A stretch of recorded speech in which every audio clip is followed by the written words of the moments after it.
নমস্কাৰ দৰ্শক সকল গিম্পলৈ স্বাগতম জনাইছো মোৰ নাম মৌচুমী মেধি আৰু মই এইটো আইআইটি বম্বেত বাণীবদ্ধ কৰিছো আগৰ সংস্কৰণত মই ইয়াত এই ছবিখন সংস্কৰণ কৰাৰ পাছত পাইছিলো আৰু আজি মই ভাবো মই ৰং সংস্থাপন কৰাৰ বাবে কিছু পৰিমাণে কৰাটো উচিত হ'ব এই ছবিখন বহুত সেউজীয়া ৰং মিলাবলৈ বহুত পথ আছে আৰু তাৰে এটা হৈছে কাৰ্ভ টুল মই টুল বক্সৰ কাৰ্ভ টুলত ক্লিক কৰিম আৰু তাৰ পাছত মই সেউজীয়া চেনেল বাছি লম আৰু কাৰ্ভটো তললৈ টানি আনিম এতিয়া আপোনালোকে দেখা পাইছে যে ৰং চেনেলবোৰ আৰু ছবি থকা কুঁৱলী আসল কুঁৱলী যেন দেখা হৈছে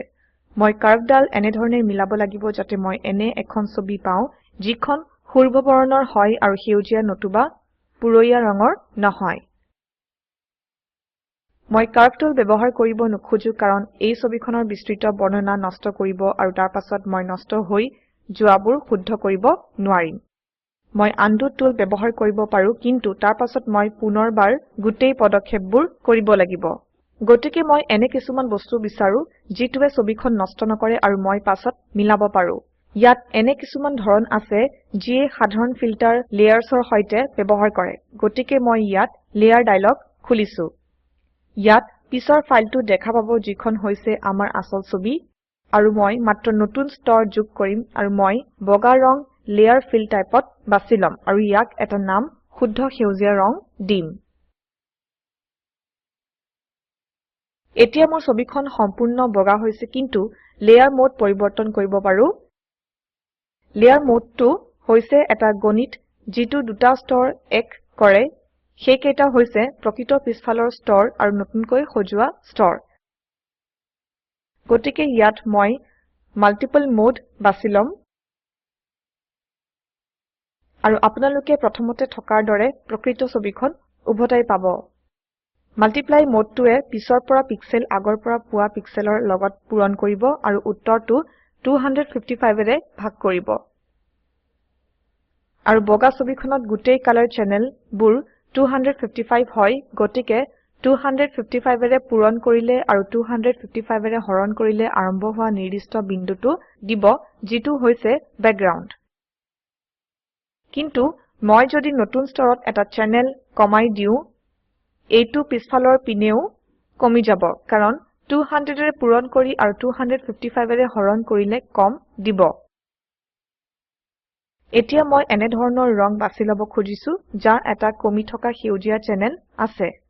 ইয়াত মোৰ আগফালৰ ৰং হিচাপে কলা ৰং আছে যাক মই পিছফালৰ ৰঙলৈ আৰু বগা ৰঙক আগফালৰ ৰং হিচাপে পৰিৱৰ্তন কৰিছো আৰু আপোনালোকে দেখা পাইছে যে ৰঙা সেউজীয়া নহলে নীলা গোটেইবোৰ কালাৰ চেনেলৰ একে পৰিমাণ যিটো হৈছে 255 যিয়ে নহওক ইয়াৰ স্লাইডাৰত থকা ৰং দেখি বিভ্ৰান্ত নহব এইটো নীলা নহয় এইটো হালধীয়া হয় কিন্তু মই যেতিয়া এইটো তলৰ পিনে নিৰ্দিষ্ট বিন্দুলৈ কমাই আনো আপোনালোকে দেখা পাইছে যে গোটেই স্লাইডাৰৰ ৰংবোৰ নিজেই পৰিৱৰ্তন হৈ গৈছে আছে মই ইয়াত সেউজীয়া স্লাইডাৰটো বাছি লৈছো আৰু স্লাইডাৰটো 211ৰ আশে-পাশে টানি আনিছো আৰু মই ৰং টানি আনিছো যিটো মোৰ ছবিখনৰ আগফালৰ ৰং হিচাপে পাইছো আৰু মই পুৰৈয়া ৰঙৰ পিনে ফলাফল পাইছো কিন্তু মই অপাচিটি স্লাইডাৰৰ সহায়ত মোৰ সেউজীয়া ৰং কমোৱাৰ প্ৰবলতা মিলাব পাৰো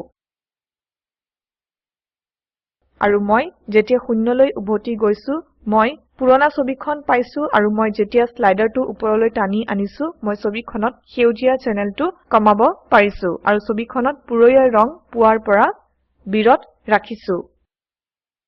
মই ভাবো এইটো দেখিবলৈ বিৰাট ধুনীয়া হৈছে মই লেয়াৰ্ছ টুল ব্যৱহাৰ কৰি যিকোনো সময়তে মই বিচাৰিলে পৰিৱৰ্তন কৰিব পাৰো আৰু যেতিয়া ইয়াত বহুত লেয়াৰ্ছ জমা হৈ থাকে মই ভালকৈ খাপ খুৱাব পাৰো আৰু যদি মই পূৰ্বৰ ছবিখনত কিবা পৰিৱৰ্তন কৰো পৰিৱৰ্তনবোৰ তেতিয়াও থাকিব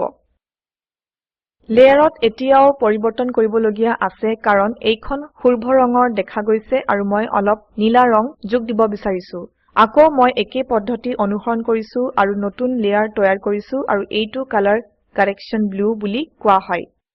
আৰু এতিয়া মই অলপ নীলা ৰং যোগ দিব বিচাৰিছো নীলা ৰং ছবিখনত যোগ কৰিবলৈ মই স্ক্ৰীন মোড ব্যৱহাৰ কৰিছো যিটো মাল্টিপ্লাই মোডকৈ অলপ বেছি জটিল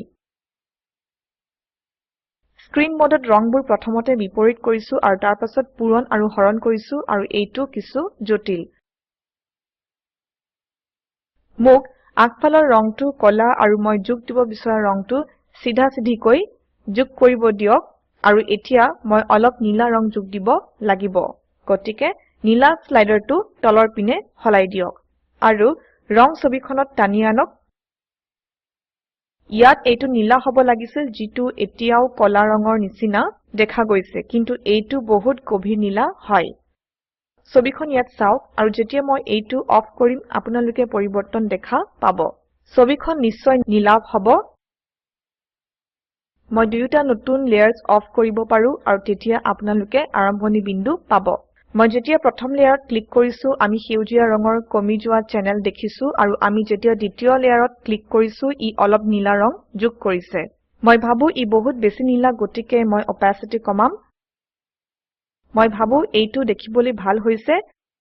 পিছৰ সকলো সময়তে মই এইটো মিলাব পাৰিম লেয়াৰ টুলটো বিৰাট শক্তিশালী কাৰণ আপোনালোকে লেয়াৰ্ছৰ ওপৰত লেয়াৰ্ছ তৈয়াৰ কৰিব পাৰিব আৰু প্ৰত্যেক লেয়াৰত আপোনালোকে পিক্সেল পৰিৱৰ্তন কৰিব পাৰিব যিটো তলৰ লেয়াৰৰ পৰা আহি আছে শুদ্ধিকৰণ প্ৰক্ৰিয়াৰ সম্ভাৱনীয়তা হৈছে সীমাহীন আৰু আপোনালোকে যেতিয়াই বিচাৰে তেতিয়াই এইটো কৰিব পাৰে সম্ভৱত ইয়াত আপোনালোকে অপাচিটি স্লাইডাৰটো ভাল ৰং পাবলৈ তললৈ নমাব পাৰে আৰু আপোনালোকে এই স্লাইডাৰৰ সৈতে খেলিব পাৰে যিয়ে ইয়াত ৰং পৰিৱৰ্তন কৰিবলৈ এমুঠি প্ৰকৃত সম্ভাৱনীয়তা দিছে মই ভাবিছো মই লেয়াৰ টুলটো বিস্তৃতভাৱে বিশেষ অনুষ্ঠানত আলোচনা কৰিব লাগিব কিন্তু আজিৰ বাবে এইটোৱে যথেষ্ট